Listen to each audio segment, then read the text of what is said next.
I always get sad, like, if you toast it and they fall into the toaster.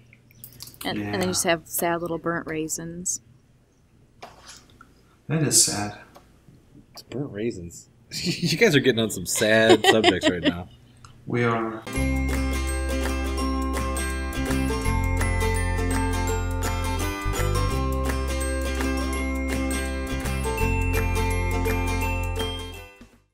And now, may I ask, is there a reason behind the bow tie head? Yeah, the bow tie head.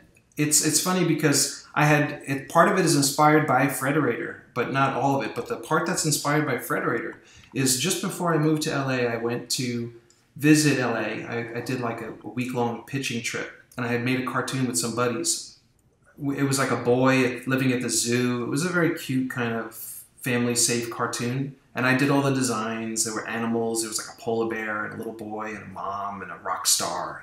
And I was happy with the designs. But when I showed them at Frederator to Eric Holman, who's a really good guy, he said, "Oh, Dave, I'm not digging your designs because there's no silhouettes here. Like, you need a strong silhouette. If you think of any hit show, like think of SpongeBob, think of Phineas and Ferb, any of these shows, like you could just silhouette those characters, fill them in with all black, and you're going to know that's Phineas and Ferb. You're going to know that's SpongeBob. You're going to know that's Finn and Jake." So I went back to the hotel room and I was thinking, well, screw this. Not only do I not want to pitch anymore, I also don't want to. I also think Eric was right about that. So I immediately got the idea. Well, I want to do something that's true to me and that also hits that rule that he gave me, which I thought was smart. So I had drawn this character called Bowtie when I was 14. I'd done a lot of these like just comics I'd make and in between classes or at classes when I was bored, and I'd pass them around to my friends, and there were this Bowtie character. And when I thought of a good silhouette, I thought, ooh, a bow tie is like a really good silhouette. A bow tie head. Very recognizable. It inspired me to use him again. And then that became kind of, and I'll make him an alter ego because all these stories are going to be about me and my life. That'll be the character. That's more than you wanted to know, I bet. That's a lot.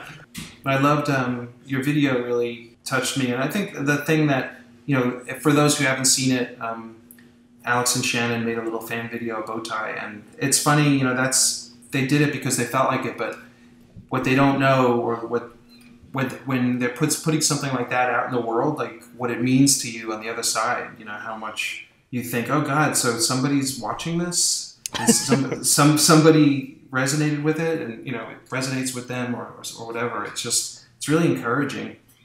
So you like batch record like the audio for those, right? Like I do record a bunch of them.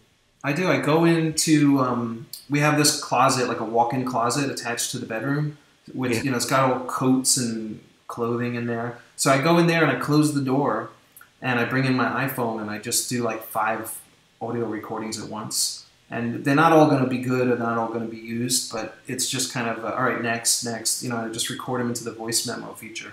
Like, do you ever record ones that, like, while recording it will never make it, but, like, as a frustration release where just Bowtie says horrible things? I haven't really done that. Yeah, I haven't had him just kind of, like, Bowtie on Tourette's. I'm not sure how that would sound. He would say, oh gosh, golly, oh darn it, oh no. It would just sound too wholesome. He's such a pleasant dude. I think so. I think that makes him super lovable. Is that he's just kind of just all around pleasant? Yeah. That's cool. Kind of like this is gonna be a weird comparison, but like the mom from Bob's Burgers. Huh? Where like just a weird personality, but like isn't vulgar, like at all. Like there was the episode where she tried to swear and she was just like saying nonsense for like 5 minutes. That's awesome. I worked on the pilot of Bob's Burgers. Oh, did you? Yeah, it was the funnest thing. I can tell you a little bit about it if you want to hear. Absolutely. That is Shannon's all-time favorite television show, I think. Yeah, definitely Well, do you know? I had done work with the creator Lauren Bouchard. He's from the people that did Dr. Katz and the home movies. Oh my God, I love home movies. That's actually one of my favorite shows of all time. Awesome. Yeah, so he had a pedigree of working on TV, and like he had a pretty important job on those shows. So I met him like I think in 2004. We were both on a jury at the School of Visual Arts. Like he and I were on the same jury, and he at the time he was living in Boston, and I was in New York. So we both had to hang out like all day together. And he didn't have any shows yet of his own. You know, he was still working, you know, on other people's shows. But we stayed in touch. And then when I don't know, did you guys watch his show, Lucy, Daughter of the Devil? Yeah, I did. Cool. So he had that show. And then one day he writes me like an email and he says, oh, can you look at, I'm thinking of switching to After Effects, you know, for that production model for Lucy. He goes, I don't even know if we're going to have more episodes, but we do some consulting on that. So I was really happy to work with him. And he sent me like some character rigs for Lucy, Daughter of the Devil, and I did some animation and After Effects for it. And it was really, yeah, it was fun. It was just to like test it out and send it back to him and say, all right, here's what I found out about this. Like you should set it up a different way or whatever. And then we stayed in touch. And then one day he writes me, I got a pickup for a pilot with Fox, and it's Bob's Burgers. And would you, you know, head the animation on it? And can you find animators and animate it in After Effects like the way you showed me you could do it on Lucy, Daughter of the Devil? So that was like a dream opportunity, and I grabbed a couple of my close friends, and we all worked on it. And we delivered the pilot. It took about 6 weeks to do all the animation. It was like 11 minutes of animation. And then he wrote me an email. We got it. We got the pickup. Moving to LA. Yay. Wow. And I wasn't, you know, it wasn't the right time for me to move to Los Angeles. So I didn't end up, you know, joining that team, but we were so proud. It was like really like we're just like what Shannon was saying, you know, like she's drawing in her pajamas sometimes. Like that's how we made that whole pilot. Like Right. everybody was in their living rooms in Brooklyn and Queens or whatever on their home connection, and it was just so cool that then that got like a national pickup, like with Fox, and it was going to be a primetime show. So you know, none of us worked on the series that worked on the pilot, but we were all just so proud of that. That's awesome. That's so cool. Like, Yeah. you're living a dream life, man. That's awesome. Kitty cats. Oh, yeah, you hear my cat? Yes. Yeah, he's outside the door. If I let him in, he'd be on my lap right now. What's his name? Stan. Aw. Yeah, he's named partially after Stan from Golden Girls, Dorothy Spornick's husband, Oh, or ex-husband. And Stanford Pines from Gravity Falls. He's kind of like a blend of Stans. I love Gravity Falls. It's a good You show. love it? Yeah. Yeah, me too. I might just have to open the door at some point and let him in. Wailing out there. He's trying to cute his way in. Yes. It's working. Yeah. Don't fall for it. It's lies. No. No. So you guys have a couple of cats? We have 4 altogether. Wow. That's 2 couples. Yes. Multiple couples of cats. I'm a big cat person. I feel like you have innate tendencies to be either a dog or a cat person, and I love dogs, but I really feel like cats speak to me. Mhm. You know, just like the one you heard speaking to me a moment ago. I can't even explain why. I guess maybe cat lovers know what I'm talking about. Yeah. I read a study, and you know how much merit you want to give this study that I just flippantly read on that somebody posted on Facebook. But it was talking about cat people versus dog people, and how cat people tend to be, I guess, have higher intelligence, however you want to rate intelligence, but higher IQs, but are also tend to be, and not that I'm bragging that I'm smart, but also tend to be very creative and artistic. So that there's a link between those aspects. Cool. But for what that's worth. What peer-reviewed science magazine was I know. that published in? I don't Cat know. Fancy magazine said that. Cat Fancy. The peer-reviewed section of Cat Fancy. It's a non-biased study from Cat Fancy. Oh, absolutely. I don't know what to do. I did like a really super simple quick drawing, and like I'm stumped at what to add to it. Are you? Ah. I'm Yeah. Now, horrible color at it. color. Yeah, there you go. Do what now? Color it. I already did. Oh, you did. Oh, no. You can come out and finish mine. No. No. You're on your own. Y'all on your own. Like, I am horrible at drawing and talking at the same time.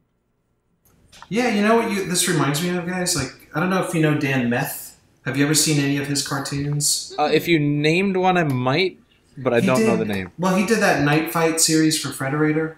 Night Fight. No, that doesn't ring a bell. It was a cool little like mini series, but he was doing 39 original cartoons for like before Channel Frederator happened. Like he was doing cartoons for them, like of his own creation.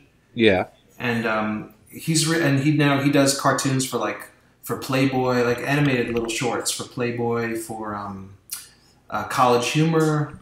He's so funny, and he's someone who just like he goes to a coffee shop and he just sketches that coffee shop. He'll look out the window. Oh, there's a parking meter there. There's a car. Like he'll just draw all day long, like wherever he is. And God, that'd be awesome. Yeah, and it's incredible. But I'm not that kind of person either. So like when Shannon was saying like it's hard to draw and talk. Like when I would meet Dan Meth for breakfast, and we would every couple of months just have like pancakes somewhere, and he would like the first couple of breakfasts he would pull out his sketchbook and his pencils, and he would be like, all right, we're going to draw. I'm sitting with another artist, and he was like all set to do that, and then he realized I wasn't doing that, and then and then you could see his disappointment.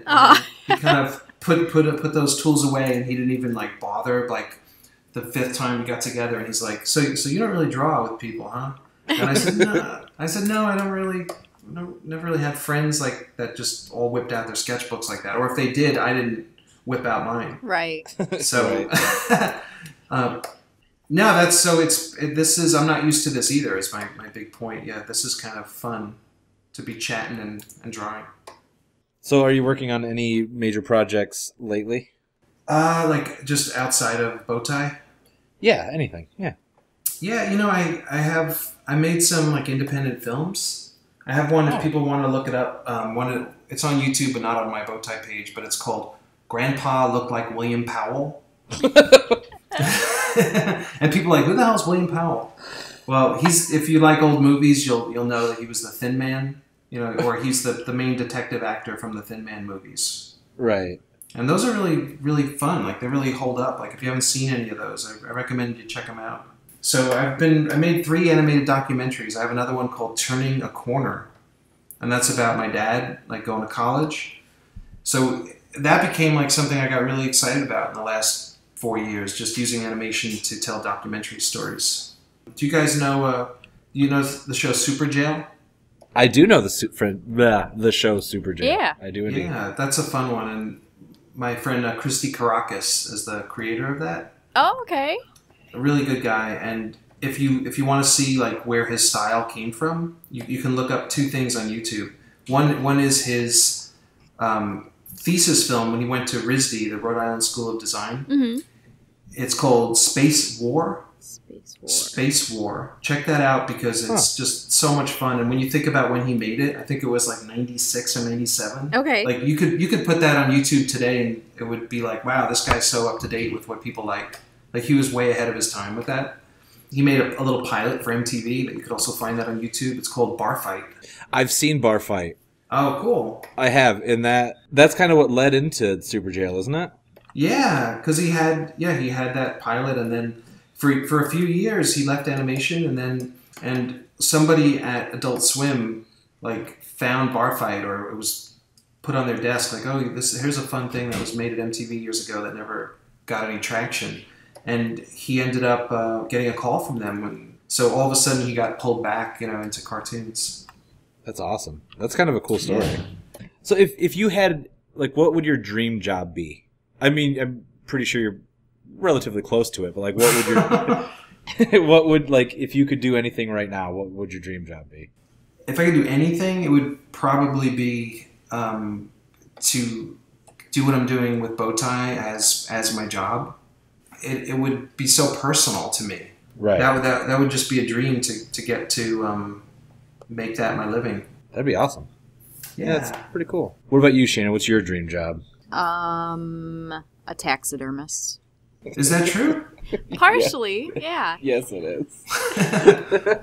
Awesome. But no, I actually have a dead squirrel in my freezer right now that I would like to try it. Yes, wow. We do. We do have that. I just need. That's amazing.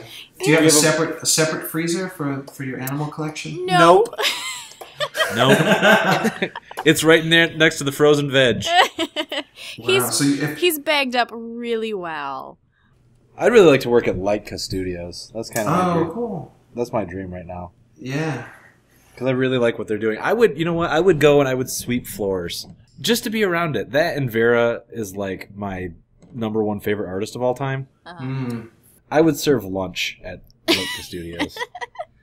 Like seriously, like if I could just uproot my life, move to Portland, and serve lunch to those people every day, that would be it'd be amazing. See, I want to make them breakfast. I have a different dream.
So I want to thank everyone for hanging with us. Thank you, S.HouseStudios, Alex and Shannon, for inviting me today to be a part of the fun.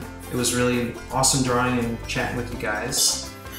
I feel like we're ready to give blood to each other now. You can have my blood anytime, sir. Nice. Well, good. I'll be there in a few minutes. Okay.